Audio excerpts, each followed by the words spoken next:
विघ्नहर्ता श्री गणेश, श्री गणेश, श्री गणेश। रुको, रुको।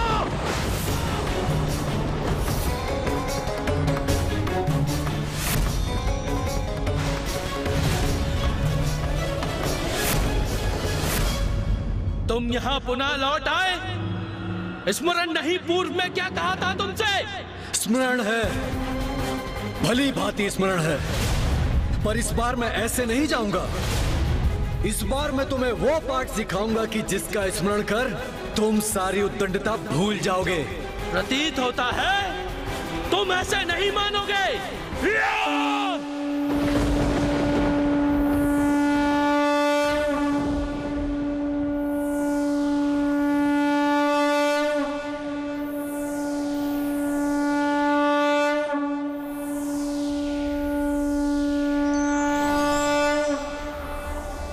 अकस्मात मेरे भीतर ऐसा क्या हुआ जिसके कारण मैं इतना तीव्र और आवेशित हो उठा?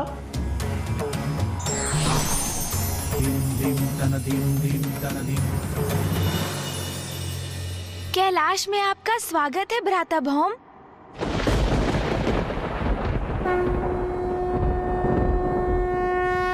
भ्राता भौम अर्थात ये महादेव के तृतीय पुत्र और गणेश जी के विशेष अतिथि हैं। मैं भौम महादेव पुत्र हूँ। कहां से कैसे कैसे बड़े बड़े भ्रम पाल कर यहाँ पहुंच जाते हैं मूर्ख अज्ञानी, और कहते हैं महादेव पुत्र भौम है। जब पुनः आओगे तो अपना महत्व बढ़ाने के लिए शिव पुत्र हूँ ये मत कहना।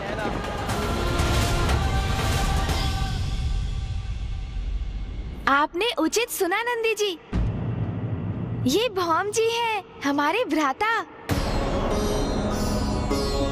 अब आप इनका स्वागत उसी प्रकार से कीजिए नंदी जी, जैसे आप मेरा और भैया का कैलाश लौटने पर करते हैं। अज्ञानतावश पूर्व में हमने आपके साथ जो भी रूखा व्यवहार किया उसके लिए क्षमा प्रार्थी हैं। कैलाश में आपका स्वागत है।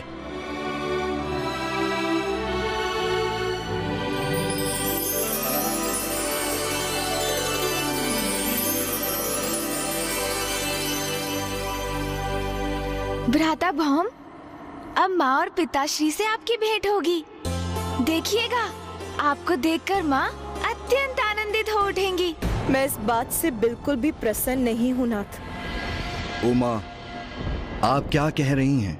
ये मैं समझने में असमर्थ हूँ। गणेश और कार्तिकेय का एक और भ्राता आ रहा है आज, और कुछ ही समय में वो यहाँ पहुँचने भी वाला है। अब आप ही बताइए नाथ, ये सुनकर कैसा प्रतीत होना चाहिए मुझे? तो उस युवक से क्या कहूंगी, आप ही बताइए। जगत जननी हूँ मैं, आदि शक्ति हूँ, किंतु एक पत्नी भी हूँ, और मेरे स्वामी का एक और पुत्र है जिसका मुझे कोई ज्ञान नहीं। ये सूचना अचानक प्राप्त कर क्या मेरा विचलित होना अनुचित है? माँ,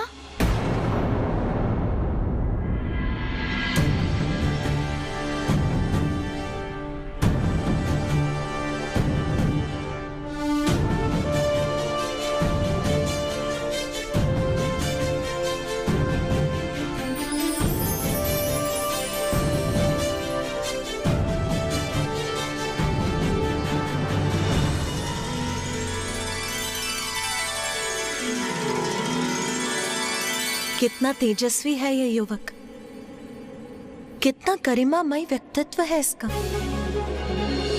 कैसी असाधारण सकारात्मक ऊर्जा का स्वामी है ये।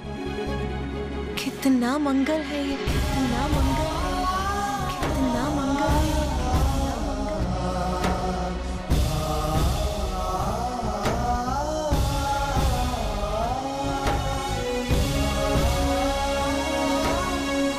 माँ, यही तो है भैया भौम।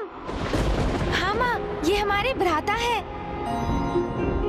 माँ, ये क्या हो गया था मुझे? मैं ये कैसे भूल गई कि जगत जननी हूँ मैं, और इस नाते तो इस संसार के सभी प्राणी मेरी ही संतानें हैं। फिर मैं व्यर्थ में क्यों आंदोलित हो रही थी?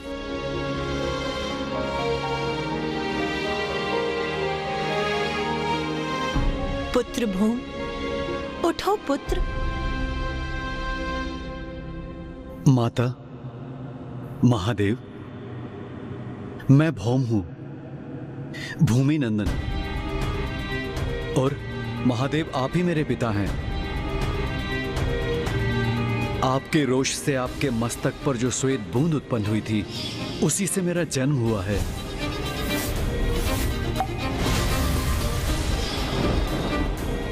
और कदाचित मेरे भीतर से अंगार रूप क्रोध प्रस्फुटित होता है, और इसीलिए मैं अंगारक के नाम से भी जाना जाता हूं।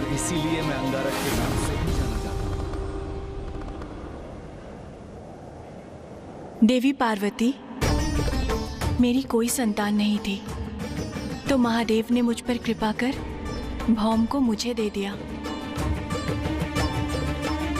और माँ, मेरे जन्म दिवस पर भैया भौम कैलाश भी आए थे,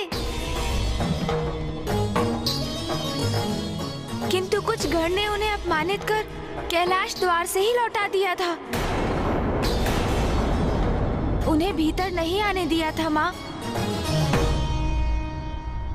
हमें क्षमा कर दीजिए माता, वो गण हम ही थे। ज्ञात नहीं क्या हो गया था उस समय हमें, ऐसे जैसे किसी के प्रभाव से क्रोध हम पर छा गया हो।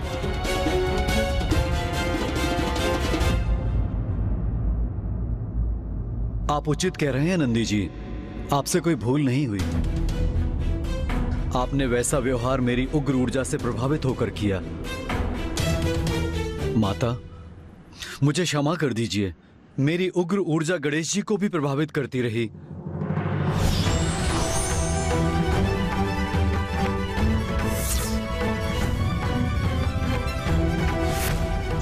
आपके इस मनोहर रूप पर जिसकी भी दृष्टि पड़ेगी चंद्रदेव, वो कलंकित हो जाएगा।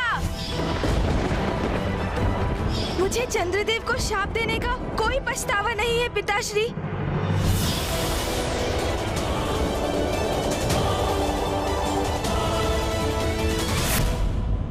किंतु मेरा इसमें कोई दोष नहीं है। ये ऊर्जा तो स्वतः ही मेरे शरीर से उत्पन्न होती रहती है, और इसी ऊर्जा के कारण सदैव मेरी उपेक्षा होती है। उपेक्षा? और तुम्हारी? पुत्र, किसमें इतना साहस है कि वो तुम्हारी उपेक्षा करे? तुम्हें तो देखकर ही मेरे हृदय में सकारात्मक ऊर्जा का प्रवाह हुआ था, इसीलिए मैंने तुम्हें मंगल नाम से पुकारा। और आज से अभी से तुम सभी के द्वारा मंगल नाम से संबोधित किए जाओगे।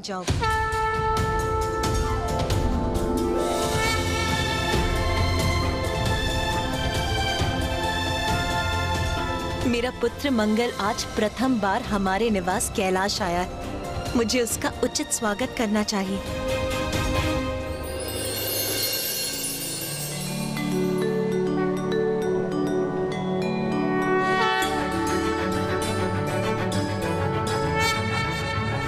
ॐ धरणी गर्भ सम्भूतं विद्युत्कान्ति समप्रभम् कुमारं शक्तिहस्तं च मंगलम प्रणमाम्य। आयुष्मान भव पुत्र।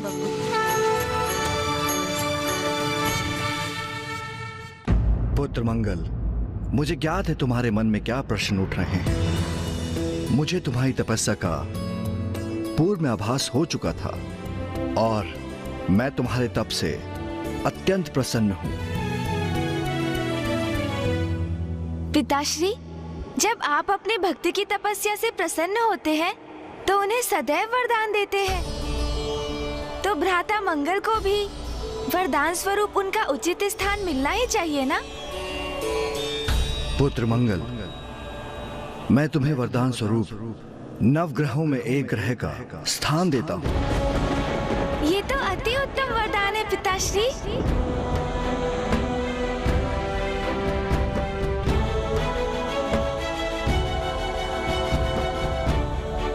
पुत्र मंगल, तुम चिंता मत करो। तुम्हारा स्थान तुम्हारी मां के साथ ही होगा। नवग्रहों में तुम अपनी मां देवी पृथ्वी के साथ ही रहोगे।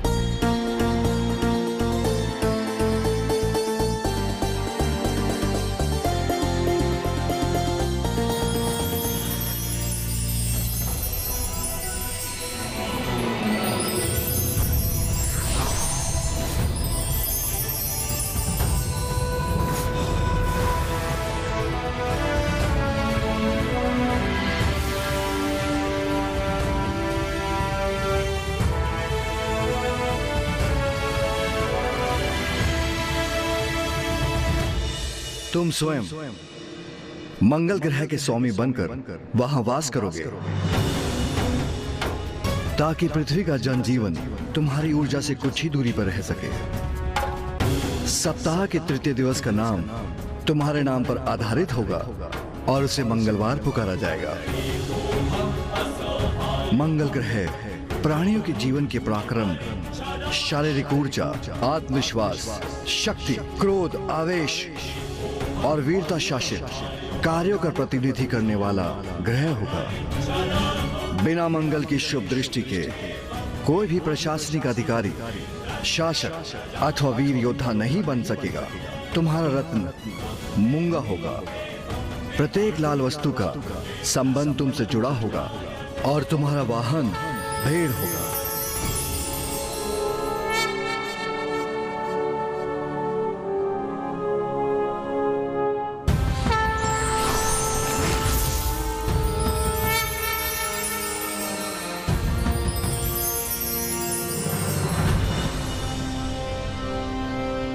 पिताश्री, आपने मुझे स्वीकार कर इतना उच्च स्थान प्रदान कर कृतार्थ कर दिया, किंतु क्या मुझे आपसे एक प्रश्न पूछने की अनुमति है? हाँ पुत्र, अवश्य। जब आपको मेरी तपस्या का आभास हो गया था तो आप मुझे दर्शन देने क्यों नहीं आए? क्योंकि मैं गणेश की प्रतीक्षा कर रहा था। क्या? मेरी प्रतीक्षा पिताश्री? हाँ, क्योंकि यह सब गणेश के माध्यम से ही होना था। क्योंकि गणेश का नाम मंगल अर्थात अंगारक से जुड़ना था। कहो गणेश, अब चुनाव तुम्हें करना है। क्या अपना नाम अंगारक से जोड़ोगे? ये तो मेरा सौभाग्य होगा पिताश्री। भ्राता मंगल अंगारक नाम से भी विख्यात है। इसीलिए आज से जो भी चतुर्थी मंगलवार की दिवस पड़ेगी उसे कृष्ण पक्ष की चतुर्थी के नाम से जाना जाएगा।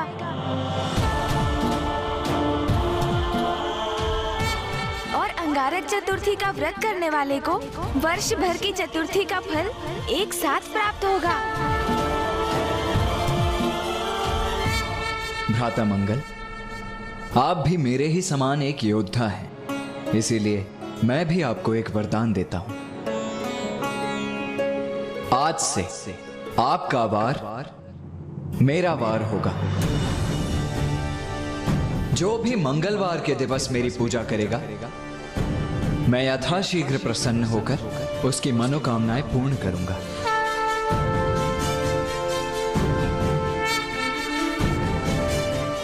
और पिताश्री के कथनानुसार मैं आपको आपका वाहन भी प्रदान करता हूं।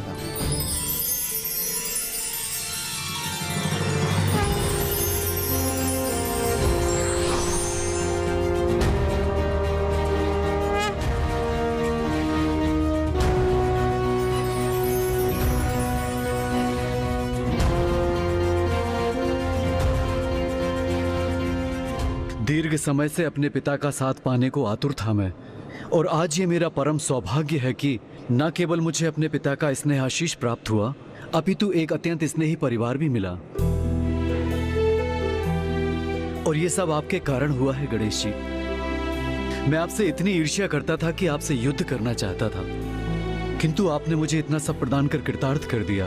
भ्राता मंगल, जो भी होता है वो माँ और पिताश्री की इच्छा से ही होता है। समझिए, ये भी उन्हीं की ही लीला है। अब आप जाकर अपने दायित्व का कार्यभार संभालिए भ्राता।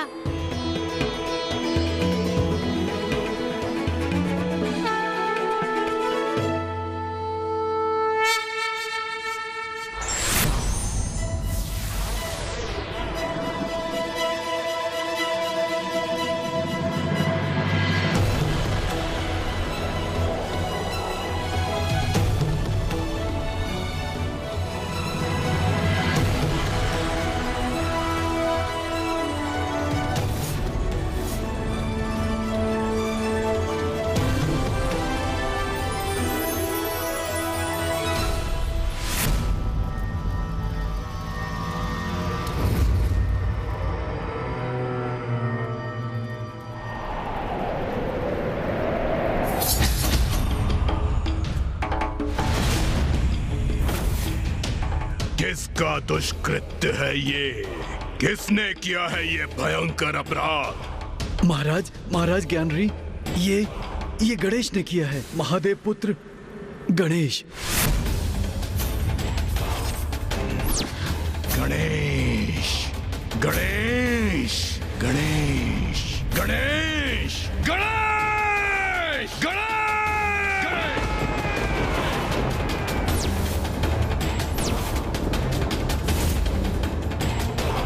स्वामी,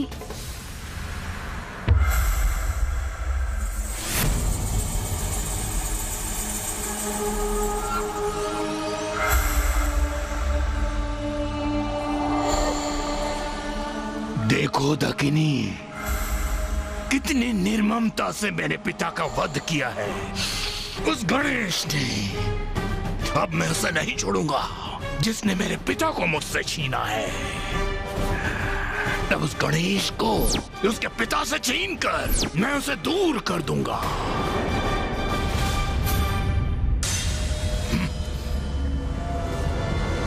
स्वामी,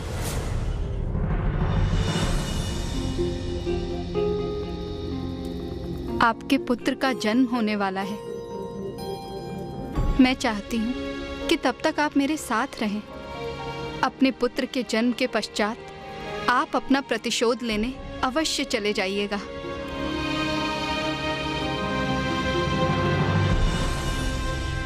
उचित है, मैं अभी रुकता हूं, क्योंकि मेरे पुत्र को भी देवताओं का संहारक बनना है।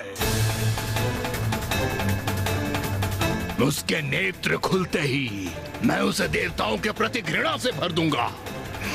मेरे पिता और मेरे समान देवताओं के लिए भयंकर शत्रुता का भाव होगा उसके मन में।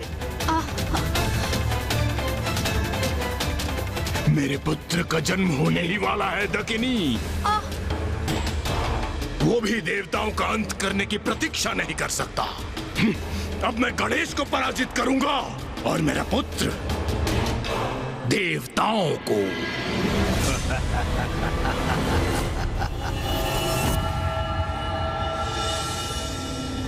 अनुज गणेश, तुमने भ्राता मंगल के साथ सर्वथा उचित किया।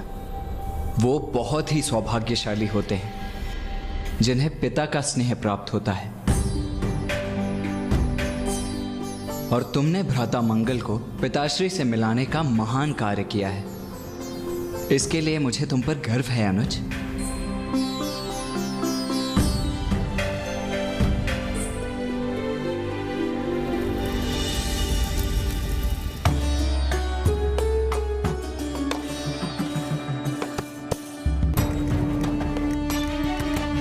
ये है मेरा पुत्र जो देवताओं का महाशत्रु बनेगा। अपने पुत्र को नाम दीजिए स्वामी। ये मेरा पुत्र है, दुर्बुद्धि पौत्र, ज्ञानारी का पुत्र, जो मेरी और मेरे परिवार की परंपरा का उत्तराधिकारी बनेगा, जो देवताओं के प्रति हमारी शत्रुता का उत्तराधिकारी बनेगा।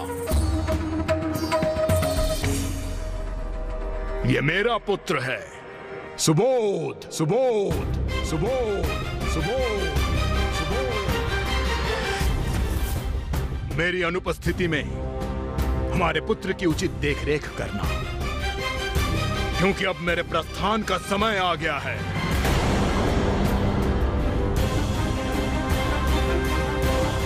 कहाँ जा रहे हैं आप स्वामी? अभी तो आपके पुत्र का जन्म हुआ है। दकिनी, मैंने तुम्हें वचन दिया था, अपने पुत्र के जन्म तक मैं यहां रुकूंगा, किंतु स्मरण रहे, मेरे पिता के प्रति मेरा ऋण तुम्हारे और पुत्र सुबोध के प्रति मेरे कर्तव्य से कहीं बढ़कर है। अब मैं जाकर उस गणेश से अपने पिता का प्रतिशोध लूंगा। अब मैं तभी लौटूंगा जब मैं उसका वध कर चुका होऊंगा। वो मेरे पिता का वधिक है। गणेश गणेश गणेश।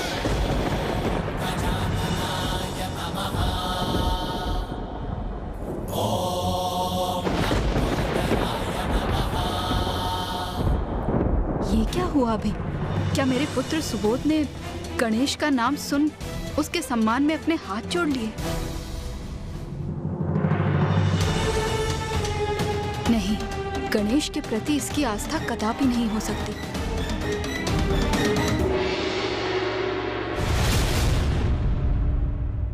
पुत्र गणेश, पुत्र मंगल को उसका उचित स्थान और अधिकार दिलाने में प्रमुख भूमिका निभाकर तुमने अत्यंत उत्तम कार्य किया है पुत्र। तुमने न केवल एक पुत्र को अपने पिता से मिलवाया, अपितु तुमने ये भी सुनिश्चित किया कि मंगल की ऊर्जा संसार के लिए हितकर होगी। हाँ माता, जब मेरी भी भ्राता मंगल से प्रथम भेंट हुई थी तो मुझे उनके क्रोध का आभास तो हुआ ही, किंतु उनके भीतर समाहित सकारात्मक ऊर्जा से भी मैं प्रभावित हुआ। हाँ माँ, और इससे अधिक आनंद की और क्या बात हो सकती है कि पिताश्री ने ब्रह्मांड में उन्हें उचित स्थान जो प्रदान किया है।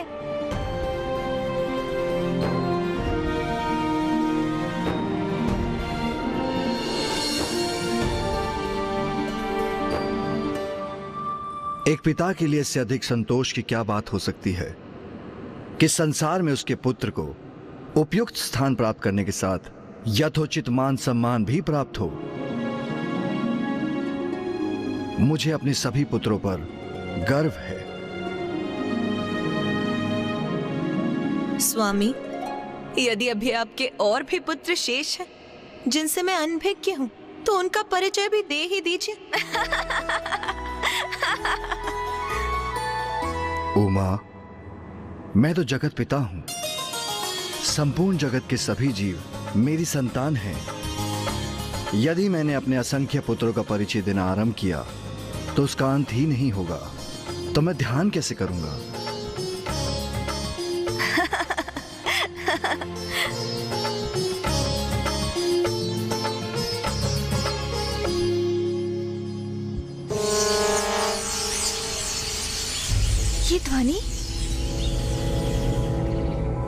ये ध्वनि तो शुभ संकेत नहीं है।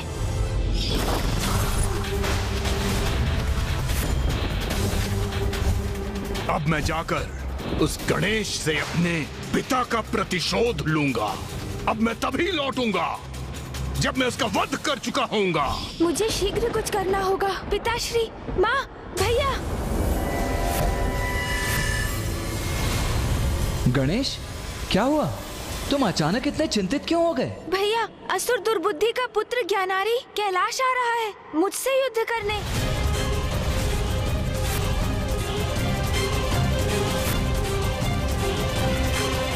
ये असुर कभी नहीं सुधरेंगे।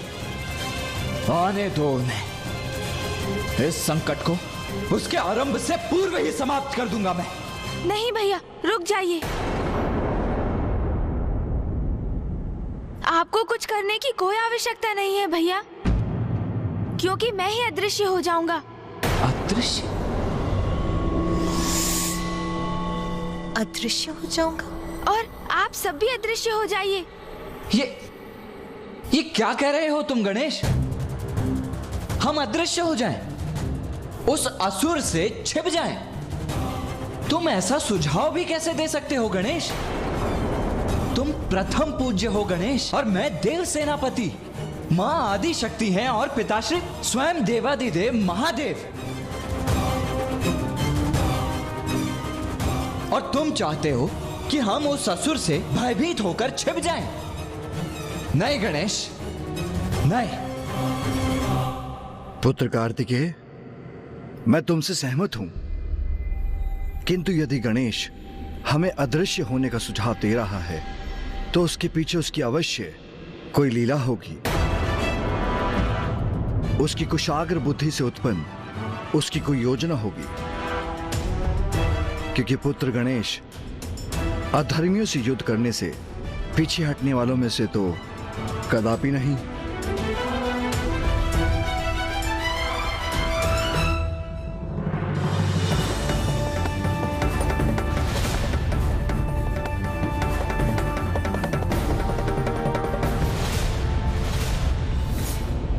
भैया, अब आप अभी मुझसे कोई प्रश्न मत पूछिए। कृपया बस अदृश्य हो जाइए, अन्यथा विलंब हो जाएगा।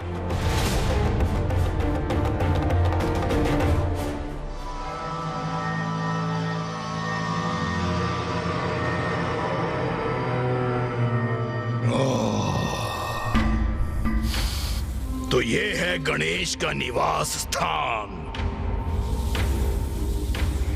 कहाँ हो गणेश? बाहर आओ।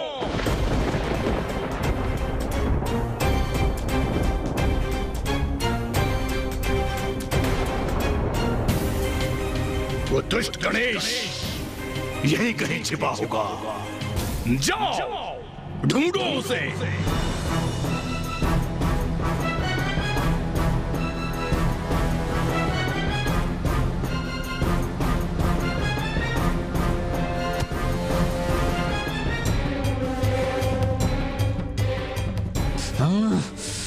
हम सभी अदृश्य तो हो गए हैं, किंतु यदि भैया का क्रोध जागृत हुआ तो ज्ञानारी का अंत तो होगा ही।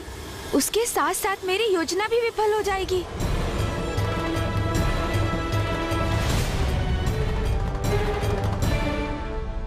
गणेश, मेरे पिता का वध करते समय तो भयभीत नहीं हुए तुम मुझसे क्यों छुपे हो? बाहर निकलो गणेश और सामना करो अपने काल का।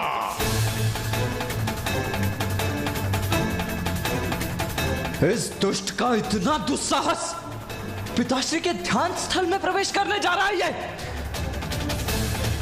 यदि इस पावन स्थल पर इस दुष्ट ने अपना पग भी धरा तो मैं इसका वध ही कर दूंगा।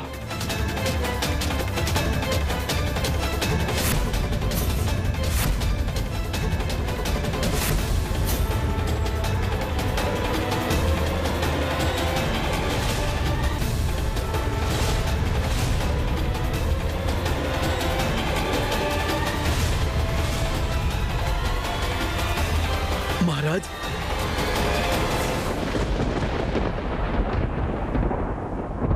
यहां तो कोई भी नहीं है।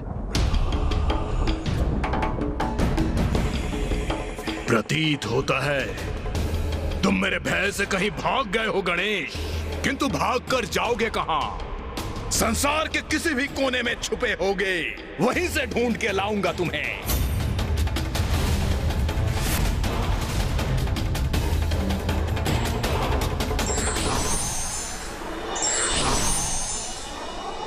माँ, पिताश्री, मेरा सुझाव स्वीकार कर अदृश्य होने के लिए आपको कोटि कोटि धन्यवाद।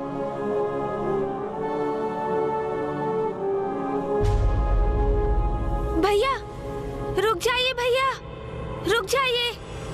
स्वामी, पुत्र कार्तिकेय इतने आवेश में क्यों हैं? उमा, कार्तिकेय एक योद्धा है। शत्रु को अपने पराक्रम से पराजित करना उसका धर्म है। शत्रु उसके निवास में प्रवेश कर उसके परिवार के निकट पहुंच चुका था, किंतु कार्तिकेय गणेश की योजना पालन करने हेतु उस शत्रु को युद्ध के लिए नहीं ललकार सका, उस असुर का वध नहीं कर सका। इसलिए उसका क्रोधित होना तो स्वाभाविक ही है। स्वामी, तो फिर मैं अभी जाकर कार्तिकेय को समझाती। नहीं उमा,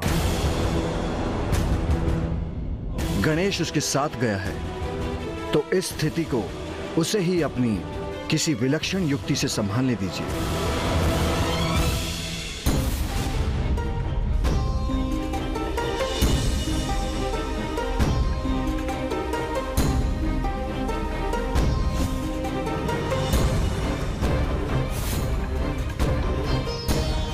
उस दुष्ट दंड ज्ञानारी का अंत करना ही सर्वथा उचित होता।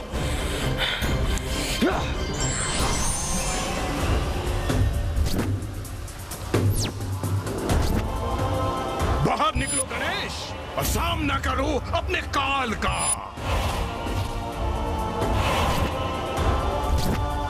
वो दुष्ट गणेश यही कहीं छिपा होगा।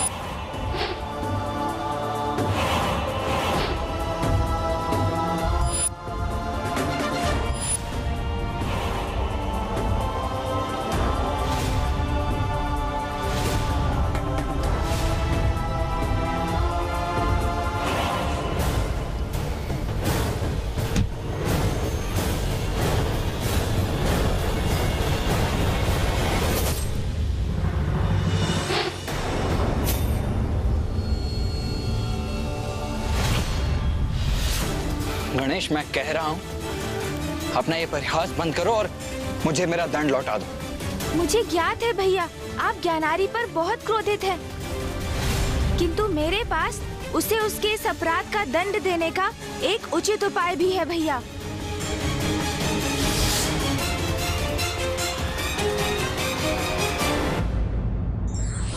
परिस्थिति और आने वाले संकट को समझकर युक्ति से सूझबूझ के साथ उसका सामना करे, वही बुद्धिमान कहलाता है। For more updates, subscribe to our channel, click the show links and enjoy watching the videos.